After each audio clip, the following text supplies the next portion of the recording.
Okay, now moving forward. अभी हम लोगों ने एक्सरसाइज 4.2 ख़त्म किया है। Now we will move forward to exercise 4.3, but before that you need to understand some few concepts. Okay, जो कंप्लीट चैप्टर है आपका वो 3 मेथड्स पे बेस्ड है। Okay, solving of quadratic equations 3 method से हम लोग सॉल्व कर सकते हैं। जैसे कि हमने pair of simultaneous linear equation में भी देखा था कि सॉल्विंग मेथड्स क्या था for pair of simultaneous linear equation.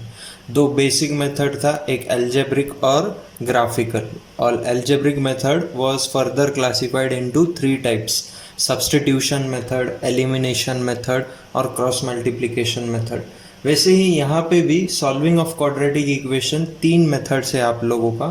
First method है फैक्टराइजेशन मेथड। ओके, जो कि हमने एक्सरसाइज 4.2 में इम्प्लीमेंट किया था, factorisation method.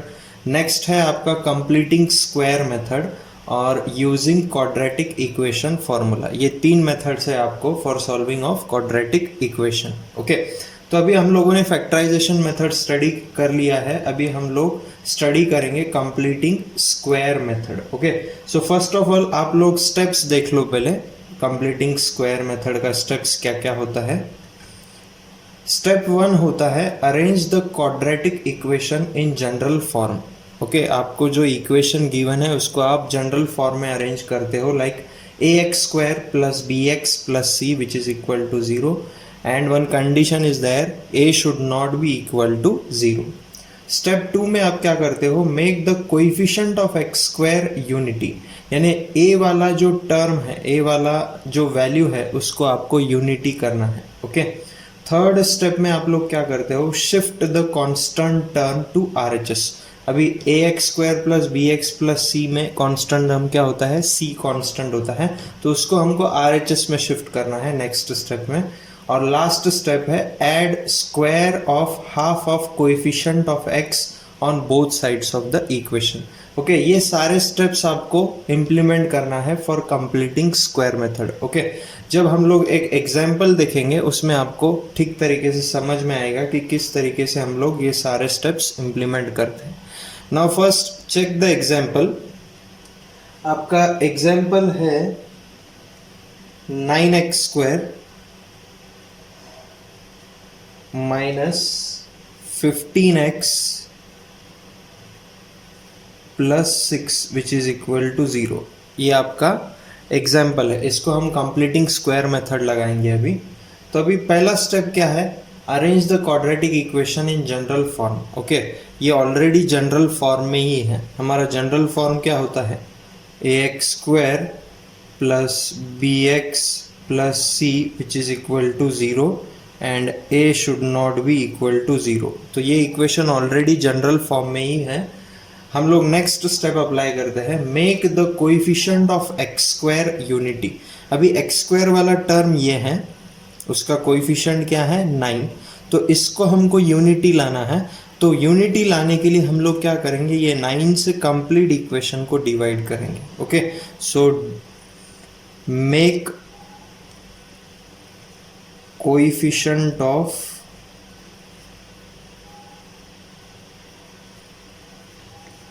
X square as unity. Okay, coefficient of x square को यूनिटी करना है, तो हम लोग उसको यूनिटी कैसे करेंगे, divide by 9 on both sides of equation, on both sides of equation. Okay, तो जब हम 9x स्क्वायर डिवाइडेड बाय 9 करते हैं, माइनस 15x डिवाइडेड बाय 9 करते हैं, प्लस 6 डिवाइडेड बाय 9 करते हैं, which is equal to 0 divided by 9, nothing but 0 ही होता है। ओके, तो अभी यहाँ पे देखो ये 9 कैंसिल हो गया है, तो बचा क्या, x square minus 15x divided by, हम लोग यहाँ पे कुछ कैंसिल कर सकते हैं, 3 3 ज़ा और 3 5 ज़ा, यानी क्या बचा है 5x divided by 3। Okay, 5x divided by 3, और यहाँ पे क्या कैंसिल हो रहा है, 3 2 and 3 3 यानी 2/3 which is equal to 0 upon anything is what 0। Okay, तो हम लोगों ने सेकेंड स्टेप भी अप्लाई कर दिया है, हमने कोएफिशिएंट ऑफ एक्स स्क्वायर को यूनिटी कर दिया है। अभी हम लोग नेक्स्ट स्टेप के तरफ मूव करेंगे, shift the constant term to RHS. अभी यहाँ पे कांस्टेंट टर्म क्या है 2/3, इसको हम आरएचएस में शिफ्ट करेंगे। Okay, so x square minus 5x divided by 3 which is equal to 2/3। RHS में शिफ्ट करने के बाद ये -2/3 होगा, क्योंकि इधर ये +2/3 था, आरएचएस में जाने के बाद -2/3। ओके, नेक्स्ट स्टेप क्या है, add square of half of coefficient of x. Next step क्या है, ऐड स्क्वायर ऑफ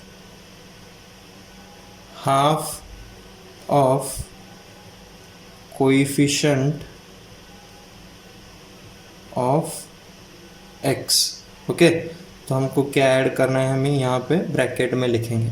अभी मेरे को बोलो कोएफिशिएंट ऑफ एक्स क्या है, यहाँ पे -5/3, उसका हाफ करने के बाद -5/3 कोएफिशिएंट ऑफ एक्स है, उसका हाफ करने के बाद यानी मल्टीप्लाई बाय हाफ करो, ये क्या आएगा -5/6 आएगा। Okay, add square of half of coefficient of x, तो हाफ हमने कर दिया, इसका स्क्वायर करना है फिर आपको बाद में, तो ये वैल्यू आपको ऐड करना है दोनों साइड में। तो यानी आपको क्या ऐड करना है, -5/6 का whole square. Okay, on both sides.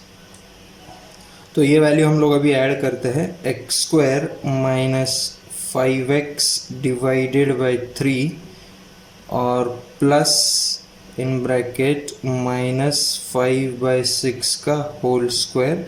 LHS में ऐड किया है तो RHS में भी करो ताकि इक्वेशन बैलेंस रहे, प्लस -5 डिवाइडेड बाई 6 का होल स्क्वायर।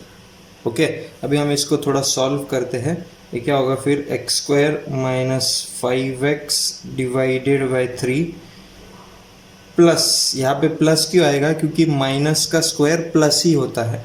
आप -2 का स्क्वायर जब निकालते हो तो क्या आता है +4। क्यों आता है +4, क्योंकि -2 इंटू -2 करते हो आप, और माइनस माइनस प्लस होता है मल्टीप्लिकेशन में। ओके, सो सेम यहाँ पे भी क्या आएगा फिर 25 divided by 36 which is equal to -2/3 और +25 डिवाइडेड बाई 36। ओके, अभी नेक्स्ट आपको क्या करना है, अभी ये देखो, ये है आपका a माइनस बी का होल स्क्वायर का एक्सपांशन है ये पूरा term. Okay, a minus b whole square का एक्सपांशन है। अभी आपका फॉर्मूला क्या है, a minus b whole square का a square minus 2ab plus b square. Okay, तो ये RHS वाला साइड है ये। Okay, x square minus 5/3x plus 25/36 ये वाला साइड है, तो इस पे से हम ये वाला साइड भी लिख सकते हैं। ओके, तो आप इसको जब एक्सपांड करोगे, सॉरी, इसको जब आप ये वाले फॉर्म में लेके आओगे तो वो क्या बनेगा, x माइनस 5/6 का होल स्क्वायर। ओके, जब आप इसका ये फॉर्मूला अप्लाई करोगे तो ये वैल्यू मिलेगा आपको। ओके, आप लगा के ट्राई करके देख सकते हो, लाइक x माइनस 5/6 का होल स्क्वायर क्या होता है, एक्स स्क्वायर फर्स्ट टर्म यानी a square minus 2 into a क्या है x इंटू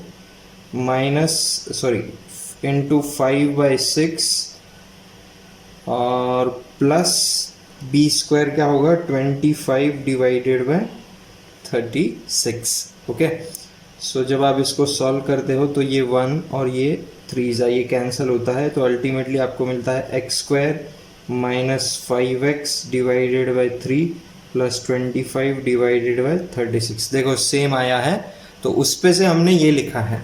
ओके, तो ये लिखने का तरीका कैसा है, ये आपका फर्स्ट टर्म a ये आपका सेकेंड टर्म बी। ओके, तो यहाँ पे जो साइन है वो साइन बीच में लिखना है बस। ओके, यहाँ पे फर्स्ट टर्म एक्स स्क्वायर है तो एक्स लिखना है, और यहाँ पे 25 डिवाइडेड बाय 36 है तो उसका स्क्वायर रूट करके लिखना है आपको -5/6, और ये साइन यहाँ से लिया है मैंने। ओके, इधर सॉल्व करके देखो इधर क्या होता है। अभी देखो यहाँ पे सॉल्व करने के लिए हम लोग या तो एलसीएम ले सकते हैं या फिर क्रॉस मल्टीप्लाई कर सकते हैं। ओके, तो अगर हम लोग एलसीएम लेते हैं तो 36 एलसीएम होगा, यहाँ पे 3 है तो 12 को -2 से मल्टीप्लाई करने के बाद -24 प्लस 25 एलसीएम लेने के बाद इसको अगर हम सॉल्व करते हैं तो 1/36 आएगा ये। ओके, यहाँ तक ठीक है। अभी हमको क्या करना है, हमको x का वैल्यू फाइंड करना है। तो हम x का वैल्यू अब डायरेक्टली फाइंड नहीं कर सकते, हम ये स्क्वायर का साइन हटाना पड़ेगा। तो हम क्या करेंगे, taking square root on both sides. Okay, taking square root on both sides, तो ये क्या होगा, x -5/6 आ जाएगा। यहाँ पे स्क्वायर स्क्वायर रूट कैंसिल हो जाएगा ना, तो सिर्फ x -5/6 बचेगा, which is equal to what. अभी 1 का स्क्वायर रूट 1 ही होता है और 36 का स्क्वायर रूट 6 होगा। ओके, सो अभी प्लस माइनस होगा ये स्क्वायर रूट लेने के बाद में। ओके, जब आप ये 1/36 का स्क्वायर रूट लोगे तो ये प्लस माइनस 1/6 आएगा। तो आप क्या लिख सकते हो, x is equal to what, 5/6। इसको आप RHS में शिफ्ट कर रहे हो इसलिए प्लस 5/6 और प्लस माइनस 1/6। ओके, तो इस पे से अभी हम लोग x का वैल्यू निकाल सकते हैं। तो x का वैल्यू क्या होगा, फर्स्ट केस में प्लस साइन ले लो, 5/6 प्लस 1/6। ओके, और सेकेंड केस में x का वैल्यू ले लो 5/6 माइनस 1/6, क्योंकि यहाँ पे दोनों है ना प्लस माइनस, तो दोनों भी लेना पड़ेगा आपको। तो ये केस में क्या आएगा, 6/6 विच इज इक्वल टू 1, और ये केस में क्या आएगा, 4/6 विच is equal to 2/3।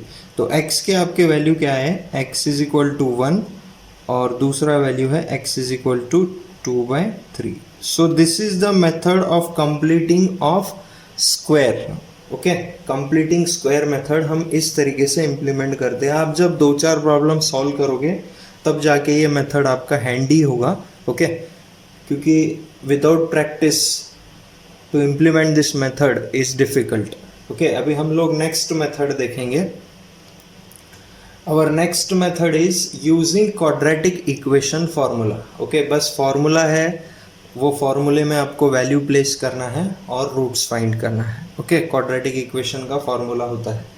Now step 1 क्या है, क्वाड्रेटिक इक्वेशन फॉर्मूला अगर आपको इम्प्लीमेंट करना है तो उसमें स्टेप 1 है arrange the quadratic equation in general form. जो प्रीवियस केस में हमने किया था, पहला step, arrange the quadratic equation in general form like ax square plus bx plus c which is equal to 0 and a should not be equal to 0. Okay, हमको quadratic equation general form में arrange करना पड़ता है। Okay, उसके बाद next step क्या है आपका, find the value of d। Okay, find the value of d। अभी d क्या होता है, d हम डिस्क्रिमिनेंट को बोलते हैं। ओके, d को क्या बोलते हैं, डिस्क्रिमिनेंट, और d का वैल्यू क्या होता है, d is equal to b square minus 4ac value होता है उसका। ओके, तो अब ये d के वैल्यू पे डिपेंड करता है कि आपको रूट्स कैसे मिलने वाले हैं, यानी रियल रूट्स मिलने वाले हैं या फिर इमेजिनरी रूट्स मिलने वाले हैं। ओके, अगर d का वैल्यू ग्रेटर देन 0 है then roots are given by x is equal to -b plus minus under root of b square minus 4ac divided by 2a। Okay, if d is equal to 0 है, second case क्या है, if d is equal to 0 मिलता है आपको then roots are given by x is equal to -b divided by 2a। क्योंकि क्या है, d अगर 0 होता है तो under root of b square minus 4ac complete term 0 हो जाएगा। ओके, तो बचेगा क्या, -b plus minus b divided by 2a, सिर्फ बचेगा -b डिवाइडेड बाय 2a। और थर्ड केस जो है हमारा, if d is less than zero, यानी ज़ीरो से कम है, then no real roots are obtained. वो केस में आपको इमेजिनरी रूट्स मिलते हैं। ओके, वो हमारा कंसेप्ट नहीं है, आप लोगों को हायर क्लास में पढ़ने को मिलेगा वो इमेजिनरी रूट्स क्या होता है। ओके, तो आप बस इतना समझ लो कि डी का वैल्यू अगर लेस देन ज़ीरो है तो no real roots are obtained. Okay, so अभी हम लोग सेम एग्जाम्पल देखेंगे, ये मेथड से भी हमको सेम आंसर आना चाहिए। हमारा एग्जाम्पल था 9x² minus 15x plus 6 which is equal to 0। Okay, तो हमारा फर्स्ट स्टेप क्या है, यूजिंग क्वाड्रेटिक इक्वेशन फॉर्मूला के लिए arrange the quadratic equation in general form. ये ऑलरेडी जनरल फॉर्म में ही देखो, ax² plus bx plus c which is equal to 0 and a should not be equal to 0। Already general form में ही है equation. Okay, step 2 क्या है, find the value of d। Okay, find the value of d। Okay, और d का value हम कैसे find करते हैं, d क्या होता है, b² माइनस 4ac होता है। ओके, तो अभी ये जो आपका क्वाड्रेटिक इक्वेशन है, इसमें 9 क्या है, a है, माइनस 15 क्या है, b है, और प्लस 6 क्या है, c है। ओके, आप लिख लो यहाँ पे a is equal to what 9, b is equal to minus 15 and c is equal to plus 6। तो बस आपको ये वैल्यू अभी यहाँ पे रखना है ताकि आपको d का वैल्यू मिले। ओके, तो b का वैल्यू क्या है, माइनस 15, तो माइनस 15 का होल स्क्वायर करो, माइनस 4 इंटू a का वैल्यू है 9 और c का वैल्यू है 6। ओके, तो माइनस 15 का स्क्वायर होता है 225, माइनस का स्क्वायर प्लस ही होता है। ओके, तो 225 माइनस, जब आप ये कंप्लीट मल्टीप्लाई करोगे तो ये 216 आता है। ओके, तो 225 माइनस 216 यानी डी का वैल्यू क्या मिला है हमको, 9। ओके, अभी हमको डी का वैल्यू मिलने के बाद में 3 केसेस है, या तो d का वैल्यू ग्रेटर देन 0 होगा, या तो d का वैल्यू इक्वल टू 0 होगा, या तो d का वैल्यू लेस देन 0 होगा। अभी यहाँ पे जो वैल्यू मिला है हमको d इज इक्वल टू 9, यानी ये क्या है, d इज ग्रेटर देन 0, क्योंकि 9 ग्रेटर देन 0 होता है ना। So as d is greater than 0, so the roots of equation are given by x is equal to minus b plus minus under root of b² minus 4ac divided by 2a।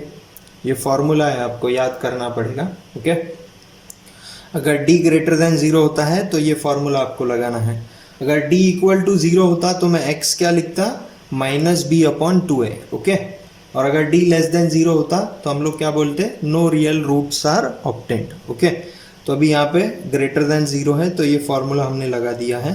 तो x is equal to what, minus b plus minus, अभी ये b² minus 4ac क्या है, b² minus 4ac आपका d है, यानी under root of d divided by 2a। Okay, अब बस आपको वैल्यू प्लेस करना है, तो वैल्यू प्लेस करने के बाद क्या होगा, x is equal to minus b का वैल्यू क्या है, minus 15, minus of minus 15 plus minus d का वैल्यू क्या है 9, तो अंडर रूट 9 लेना पड़ेगा, डिवाइडेड बाय 2 इंटू a का वैल्यू क्या है 9। ओके, सो अभी आप सॉल्व करो इसको फर्दर। सो ये माइनस माइनस प्लस 15 हो जाएगा, प्लस माइनस अंडर रूट 9 क्या होता है, 3 होता है ना। Okay, divided by 2 into 9 is what, 18। Okay, तो अभी क्या करोगे आप, पहला वैल्यू क्या लोगे, 15 प्लस 3 डिवाइडेड बाय 18, और दूसरा वैल्यू लोगे 15 माइनस 3 डिवाइडेड बाई 18। तो आप लोग कैसे लिख सकते हो, x is equal to 15 plus 3 divided by 18 और x is equal to 15 minus 3 divided by 18। So x का वैल्यू क्या होगा, 15 प्लस 3 18 डिवाइडेड बाई 18 और x का वैल्यू क्या होगा यहाँ पे 15 minus 3 12 divided by 18। So x is equal to 1 और यहाँ पे x is equal to 2/3। Okay, so this is the using quadratic equation formula हमने फिर से रूट्स फाइंड किया है वही क्वाड्रेटिक इक्वेशन का, और प्रीवियस केस में भी हमको रूट्स क्या आया था 1 और 2/3। ओके, आप लोग देख सकते हो यहाँ पे जो हम लोगों ने इम्प्लीमेंट किया था 1 और 2/3 ही आया था by using the completing square method, वही आंसर आया था और क्वाड्रेटिक इक्वेशन फॉर्मूला यूज करके भी वही आंसर आ रहा है। Okay, so these are the different methods. आपको क्वेश्चन में मेंशन होके आएगा कि आपको ये मेथड यूज करना है तो पर्टिकुलरली वही मेथड आपको लगाना है। If it is not mentioned in the question तो आप कोई भी मेथड लगा सकते हो, लाइक फैक्टराइजेशन मेथड भी हमने पढ़ा है वो भी आप इम्प्लीमेंट कर सकते हो, या फिर आप यूजिंग क्वाड्रेटिक इक्वेशन फार्मूला भी इम्प्लीमेंट कर सकते हो, या फिर कंप्लीटिंग द स्क्वायर मेथड भी आप लगा सकते हो। Okay, this was all the theoretical part for exercise 4.3. okay, in the next video we will start exercise 4.3.